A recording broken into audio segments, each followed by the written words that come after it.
you guys, welcome back to my channel for another video. Today I am making another video to add to the How I Do Homeschool playlist. That is a new playlist on my channel. If this is the first one you're watching, I have been creating these videos to go on to this How I Do Homeschool playlist to help homeschooling families that are coming behind me, but also just to be kind of like a friend that you're sitting down having a chat about homeschooling with, and just share what we've done and what's worked for us since we've been homeschooling for the last 7 years. So this was the kind of information I was looking for when I first started homeschooling. It's actually a large part of why I started my YouTube channel, was because I could not really find information like this, and I still think to this day that this type of concise information on these topical things can be really helpful. So I have a list that is running because I told you guys to leave me a comment on the other videos that are going up if there's something that you want to see, like how does Ashley do X, Y, or Z, fill in the blank, in her homeschool. And then I also told you guys that if that's something that you're wondering or you would like to see, click like on their comment.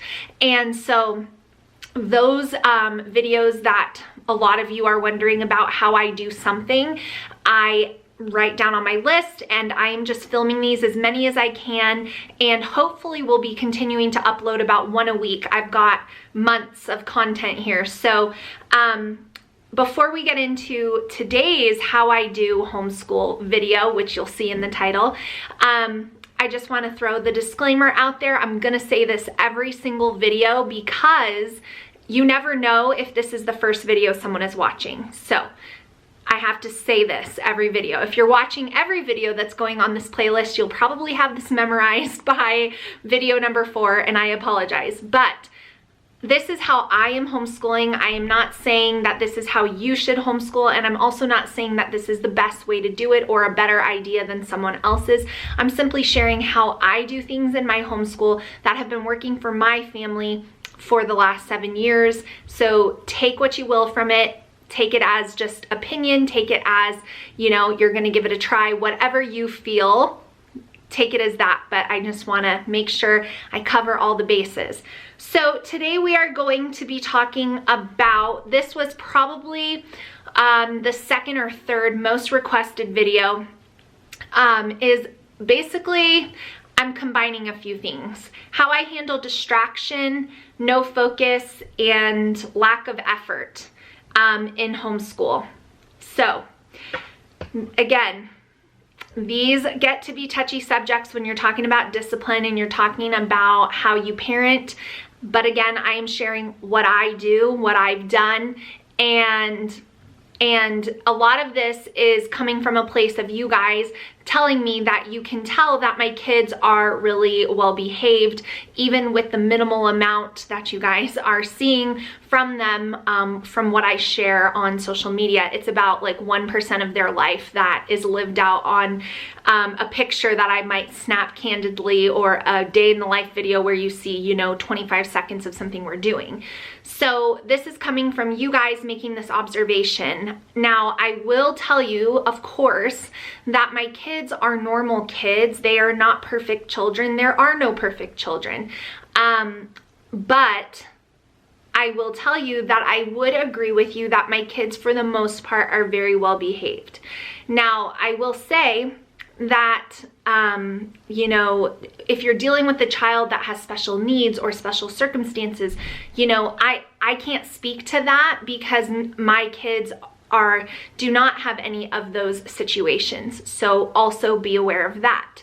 Now, what I'm gonna say as far as handling distraction, no focus in school, not staying on task, or dealing with an attitude of a lack of effort. A lot of you guys message me how I handle these situations. Now, also important to know, just like in parenting in general, there's not a one-size-fits-all answer for this question. It depends on what the situation is. Sometimes if my kids are not as focused as I know they can be, and it's because they are tired, because we've been having late nights as a family, then I'm gonna handle that differently than if my child is just being disobedient. So I wish I could give you a 1, 2, 3 step-by-step process to make your kids be really focused and diligent on their schoolwork, but that doesn't really exist. And the reason it doesn't exist is because there's not always one reason for lack of focus, lack of effort, or a bad attitude. Now, with all that being said, in terms of generality, my children know my expectations. And you might say, well, how did you teach them what you expect? Well, I told them. And I also informed them, you know, from early on, you know, this is that, you know, if they handed me something that I didn't feel like was their best effort, or they weren't giving it the time and attention that they needed, then we would have a talk about that. So much of homeschooling is developing your children's character, developing their spiritual character, developing that discipline, and just those qualities that we do not naturally possess. Some of us are born more disciplined than others, but discipline is a skill learned through someone teaching you how to become more disciplined. And so a lot of what you guys see is result of many hours of heart talks, many hours of discipline, many hours of correction, many circumstances that we have lived out in our homeschooling journey that I, of course, would never post online. And so I think the biggest thing you can do when it comes to dealing with a lack of effort, dealing with an attitude when it comes to schoolwork, is all going to depend on the expectations you've set for your child. If you've set expectations that they need to have a pleasant attitude when they're coming to the school table or wherever you might do your homeschooling work, talk to them about why they need to have a positive attitude. Why do they need to be pleasant to be around? Use yourself as an example. Do you want to be around me when I'm acting like I can't stand to be near you? Do you want to be around me when I just wake up and I'm grumpy and I'm short with you and you did nothing wrong? These are actual conversations I've had with my children, and kids require discipline. It's just the cold hard truth, you guys. And I am not a parent, and again, this is how I do it, and I'm not telling you guys to do the same thing as me, but I'm just saying I am not a parent that spends that allows my child to dictate what goes on in my house. So I will hear out their feelings. I will meet them where they are. I will honor their feelings. I will say, well, I'm really sorry that you're feeling that way, but unfortunately, I'm going to have you complete this. Or if they're really being difficult and nasty, you know, I'm not going to allow you to speak to me that way. You're not honoring me as your mother, and you're also not honoring the Lord with that type of tone. So I would like you to go into your room until you feel that you're ready to apologize for the way you're speaking to me. You know, these are actual things that I have done and do and will continue to do as I raise my kids. So my children do not dictate my house. I and my husband are in charge of our home, and our children understand their place in our home. So that's just something we've set up. We don't do the whole, oh, well, you don't feel like doing your schoolwork today, so we're not gonna do it. I mean, that's just not the way that we operate. Now, that doesn't mean that we don't care about our kids' feelings or talk about them, so don't hear me wrong, but we're in charge, and my kids know that we're in charge. And if they are just being directly defiant, then there are consequences for that. I get asked all the time, what kind of consequences do you do? Well, it just depends on your home, your kids' ages, what you feel comfortable with, and what works, quite honestly. You really have to find out what works on a certain child. All of my kids don't require the same discipline because they're not the same people. I've got stubborn kids, I've got hard-headed kids, and then I've got really passive and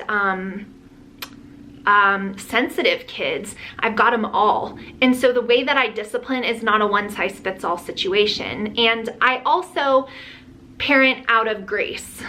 So I understand that my kids are not going to be perfect, so I give them grace, but I will, when I am giving them the grace, I let them know, I am actually not happy. This would be something I would say. I'm actually not happy with how you completed this, but I'm going to give you the opportunity to do it correctly in the way that you know it needs to be done.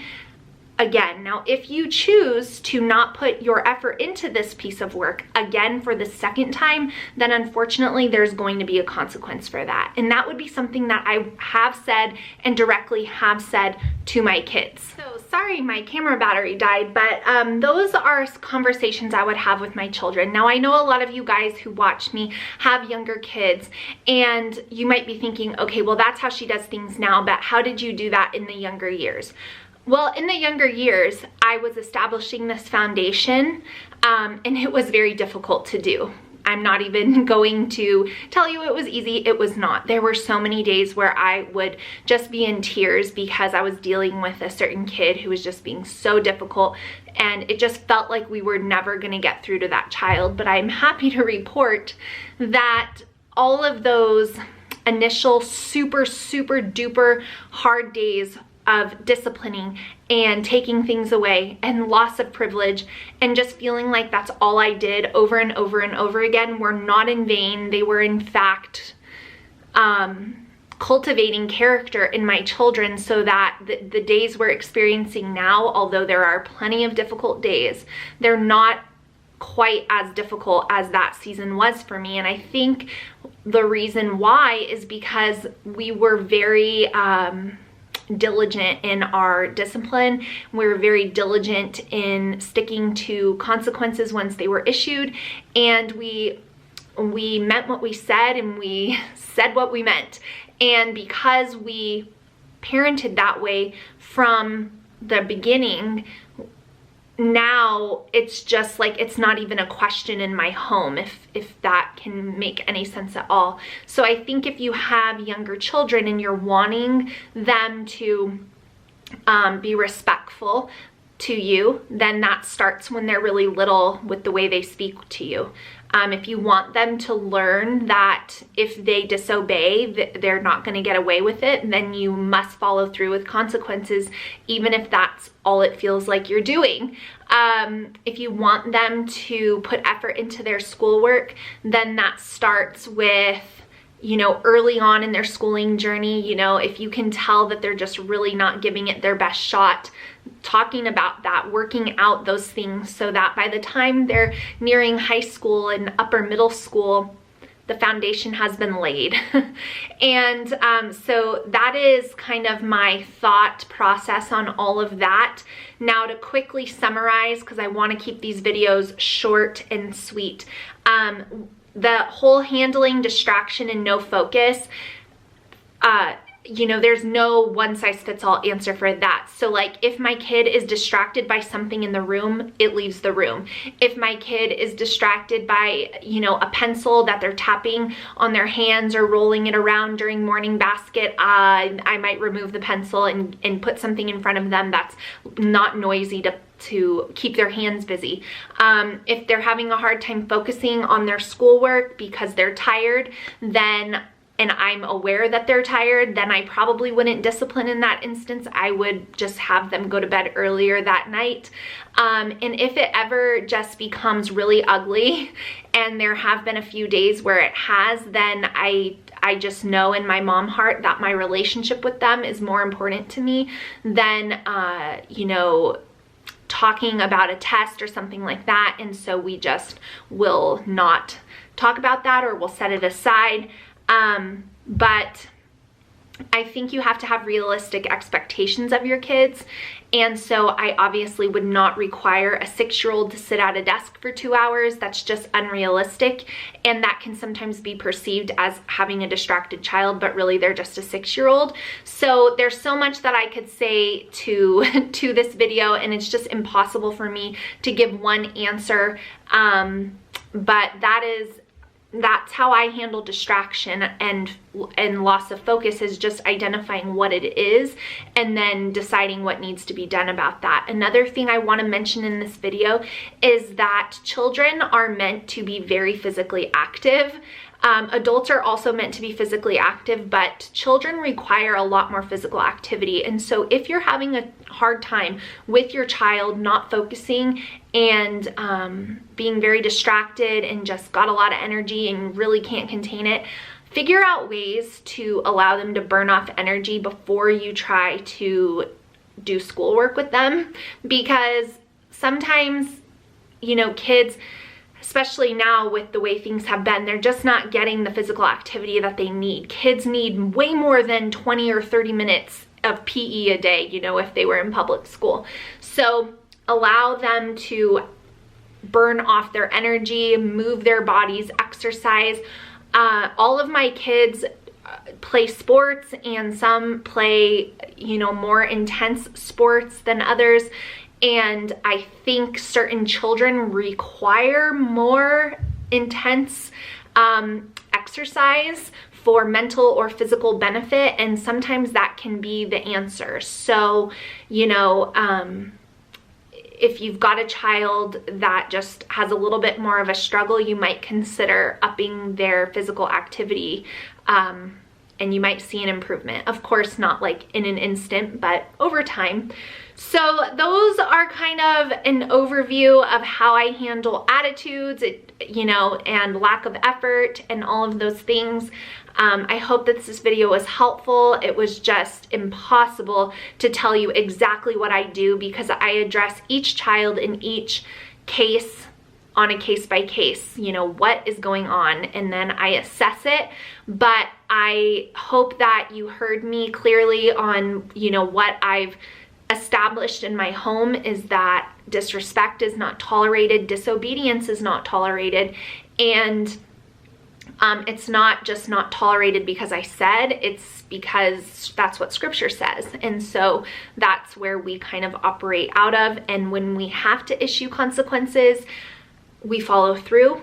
And my children have learned that we do that. And so I am not often met these days with a lack of effort or bad attitudes, because it's just not something I tolerate. I will excuse my teenagers quickly if they are speaking to me in an inhumane way. So I hope that this video helps. Let me know your thoughts, and if you have a request from me for a how I do homeschool video, post it down below and I will add it onto my list should I see enough people want to see it. So I hope you guys are doing well and enjoyed hearing from me on this topic, and give me a thumbs up if you're happy about this playlist in this series, and I will see you all in my next one really soon. Bye guys.